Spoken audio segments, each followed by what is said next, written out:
నేను ఏమంటున్నాను దాన్ని ప్రజలు తేలుస్తారు కదండి. ఇప్పుడు మనం కొట్లాడకే పోతున్నాం కదా యుద్ధానికి, మనం యుద్ధానికి పోతున్నాం. కాంగ్రెస్ బీజేపీ అవినీతికి ఆరోపణలు చేస్తే అసలు దయ్యాలు వేయని చెప్పినట్టు ఉంటుంది. భయంకరమైనటువంటి పరిస్థితి కదా. వాళ్ళ పేర్లు జరిగిన అవినీతి కుంభకోణాలు, మంత్రులు ఎగిరిపోవడం, వికెట్లు అనుకున్నట్ట. అది ఇక్కడ లేదు కదా, ఆ పరిస్థితి లేదు కదా. ఏం లేక పట్టుకునే గాలిలో 10 ఏళ్ళ అరవట్టి పిచ్చోళ్ళలా కలుసుకుంటూ పోతా ఉన్నారు. ఇప్పుడు ఆ ప్రకాష్ జావడేకర్ అంటే ఏం తెలుసండి, నాకు అర్థం కాదు. ఏం మాట్లాడతాడు, మాట్లాడచ్చునా? కాళేశ్వరం ప్రాజెక్టు తోక తెలుసా తొండేం తెలుసా, నాకు అర్థం కాదు. నోరున్నది కాబట్టి భగవంతుడు ఇచ్చిన మాట్లాడితే ఏమవుతుంది, ప్రజలు జవాబు చెప్తారు. ఇప్పుడు ఏంటండి, మా పార్టీ ఉజ్వలంగా ఉంటుంది, మీరు చూడండి. మీకు తెలుస్తుంది కదా, కొద్ది రోజుల్లో తెలిసిపోతుంది. పొద్దున లేస్తే మాకు వ్యతిరేక వార్త మాకంటే రాష్ట్రానికి, రాష్ట్ర ప్రగతిని విఘాతం కలిగించే శక్తులకు ఎందుకు ఇస్తామండి, ఎందుకు ఇవ్వాలి?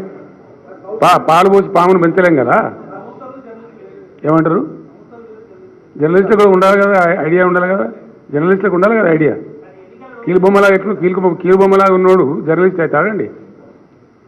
చోటు ఉండాలి కదా, ఆ మాత్రం కూడా విజ్ఞానం ఉండాలి కదా. We expect definitely. ఇండియాలో పోల్చుకోవడానికి కూడా ఏ రాష్ట్రం మాత్రం భయపడేటువంటి రాష్ట్రంలో జీతాలు పడతలేవు. ఒక్కటే దెబ్బలో 20,000 కోట్లు మాఫీ చేస్తున్నారు. ఆ పేపర్ ఎక్కడ పెట్టుకోవాలి తలకాయ? ఇప్పుడు ఇది అది పేపర్, అది ఒకటి, దానికి వాల్యూ ఉందా? ఏమనుకోవాలి అసలు? అర్థం ఉండాలా. The best state in India, the best growth in India అని ఆర్బీఐ రిపోర్ట్లు వస్తాయి, నీతి ఆయోగ్ రిపోర్ట్లు వస్తాయి. పార్లమెంటులో మంత్రులు, కేంద్ర మంత్రులు లిఖితపూర్వక సమాధానాలు ఇస్తారు. అయినా కూడా మేము ఒకటే ఇక కొట్టడం కొడతాం, మా ఇష్టం మంది రాస్తామండి. అదేం పేపర్ అండి, దిక్కుమాల పేపర్. మీరందరూ మీకు కూడా సిగ్గు అనిపిస్తుంది, బాధ అనిపిస్తుంది, విల్ ఫీల్ షేమ్. ఎవరికన్నా విజేత ఉన్న అందరూ కూడా సిగ్గు అనిపిస్తుంది అది చూస్తే. ఇదేం దిక్కుమాల పని. పొద్దున్న లేస్తుంటారు అట్లా చేయొస్తాను, అట్లా అది జర్నలిజం అవుతుందండి. నేను గతంలో చెప్పిన, ఈ రాష్ట్రంలో ఉద్యమం జరిగేటప్పుడు చెప్పిన కొన్ని కులపత్రికలున్నాయి, కొన్ని కులపత్రికలున్నాయి. పోయినసారి చెప్పిన మీరు నవ్వుతున్నారు. ఇలా న్యూస్ పేపర్లు ఉంటే పర్వాలేదండి, వ్యూస్ పేపర్లు ఉంటే ఎట్లా, व्यूज चैनल्स ఉంటే ఎట్లా, न्यूज़ चैनल्स ఉండాలి కానీ. देखिए एक बात ऐसा है, आप हिंदी समझते हैं ना, एक बात तो तय है, 75 साल के आज़ादी के बाद आज हमारे आंखों के सामने जो भारत है दुर्भाग्यपूर्ण है। आज पीने का पानी नहीं मिलता, ना ही बिजली मिलता है, किसानों का आत्महत्या थमने का नाम लेता है।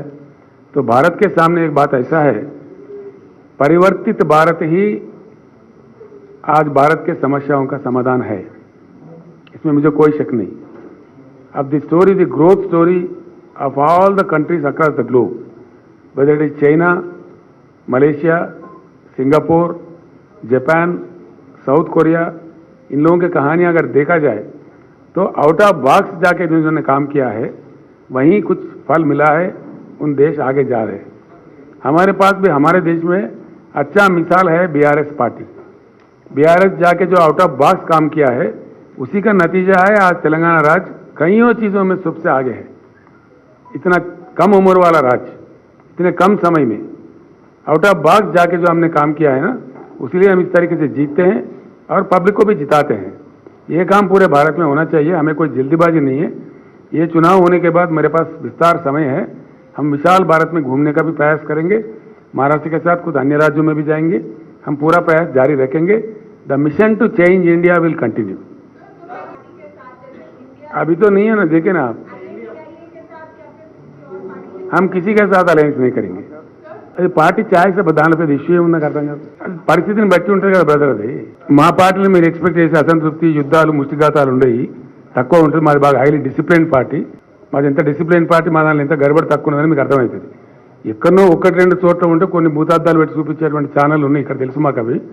అవి మేము కేర్ కూడా ఏం పట్టించుకోము. పొద్దున్న లేస్తే కావాల్సుకున్న విషయం చెప్పేవాడు ఉంటే అది వానికే రివర్స్ పడుతుంది తప్ప మాకేం తేడా రాదు. वो कब तक बोलते रहेंगे भाई? नहीं, उनको पागल समझते हम, उनको तो बिल्कुल पागल समझते हैं। कितने बार बोलेंगे वो? हर रिकॉर्ड लगा कितने बार बोलते भाई? कोई काम नहीं है क्या प्रकाश जावड़ेकर को? मैं क्या बोल रहा हूँ आपको, इतना अंधा लोग है तो हम क्या करेंगे? Karnataka has no relevance to Telangana and what is the, because what is happening in Karnataka now, people are realizing, treacherous power cuts, load shedding in Bangalore city, where we don't expect to happen. What is happening there? చాలా వాగ్దానాలు విస్మరించేసారు వాళ్ళు. మొన్న ఎలక్షన్లో చెప్పినవి అలవిగాని వాగ్దానాలు. మీకు కొండ మీద కోతిని తెచ్చిస్తాము, మీకు ఏది పడితే చేస్తామని ఏదైతే చెప్పిండ్రో, ఎగ్జాక్ట్లీ ఇవి ఆపద మొక్కులు ముఖ్య పార్టీలు కొన్ని ఉంటాయి ఎన్నికల కోసం. ఎవరు ఏందో తెలుసు. ఎందుకంటే లాస్ట్ టైం ఎలక్షన్లో ఒక నావెల్ ఎగ్జాంపుల్ ఉంది మన దగ్గర. ఇదే కాంగ్రెస్ పార్టీ పోయిన ఎన్నికలలో మేము 2 లక్షల రుణం ఒకటేసారి మాఫీ చేస్తామని చెప్పారు. నేను స్ట్రేట్గా చెప్పిన ప్రజలకు 2 లక్షలు ఎప్పుడైనా ప్రభుత్వంలో ఎట్లుంటుందంటే మీకు కూడా తెలిసి ఉండాలి. డబ్బు వస్తూ ఉంటుంది, పోతూ ఉంటుంది. ప్రభుత్వం దగ్గర బీరువాలలో పెట్టి ఉండే డబ్బులు మనీ కమ్స్ అండ్ గోస్. ఆ ఫ్లో వస్తూ ఉంటుంది, పోవచ్చింది ఫ్లో పోతూ ఉంటుంది. ఎవ్రీ డే అకౌంట్స్ ఉంటాయి. ఒకటేసారి ఇస్తామని చెప్పిన ఇది impossible. No government in India can give. మేము 1 lakh రూపీసే మాఫీ చేస్తాం రుణము, ప్లస్ విడతల వారీగా చేస్తామని నేను చెప్పిన. కాంగ్రెస్ పార్టీని ప్రజలు నమ్మలేదు, మమ్మల్ని నమ్మింది. ఇప్పుడు కూడా అదే జరుగుతుంది. ఏంటండి 16th మాది ఉంది కదండి సింహగర్జన. October 16th we are going to have a big rally in Warangal. ఆ రోజు అక్కడ మేనిఫెస్టో రిలీజ్ చేస్తాం. తినబోతు రుచి ఎందుకు నాయన? ఏంది బ్రదర్? నాకు అర్థం కాలే. పార్టీ యాంటీ పార్టీ ఎవరు పోయినా సరే, వాళ్ళు ఎంత పెద్దవాళ్ళైనా సరే, they will be scented out 100%. Discipline action చిన్న చిన్న ఉండదు, తీసి అవతల పడేస్తాం, వాళ్ళ కర్మ వాళ్ళు పోతారు.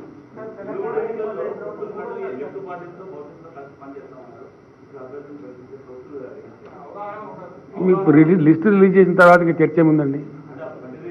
నేనేమంటున్నాను, చర్చ ఏముంది చెప్పండి.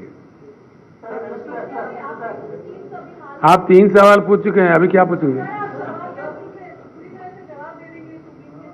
फिर क्या करें?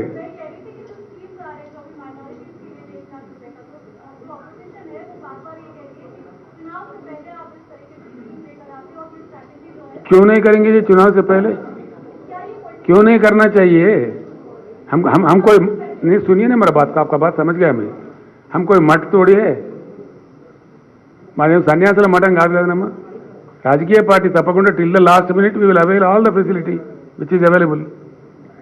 రాజకీయాలు ఉన్నప్పుడు ఓట్లు రావాలని కోరుకుంటాం, కానీ వద్దనుకుంటామా మేము ఎవరన్నా?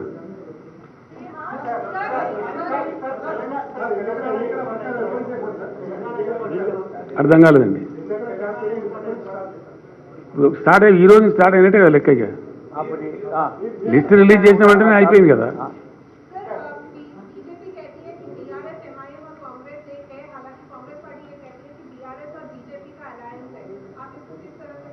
दोनों को पागल समझते हम लोग. ऐसा बोलने का क्या मतलब है? कोई मतलब बनता क्या? अब शरद पवार जीते, नहीं सुनिए, महाराष्ट्र में शरद पवार जीते, वो कांग्रेस से अलायंस में थे. मैं जैसा महाराष्ट्र में चले गया तो वो कहने लगा कि आप बीजेपी के बी टीम है, लेकिन 15 दिन के अंदर वो सीधे घुस गया बीजेपी में, सरकार में. अब ऐसे लोगों से क्या कहेंगे? इसलिए भी ट्रीट देम एज पागल.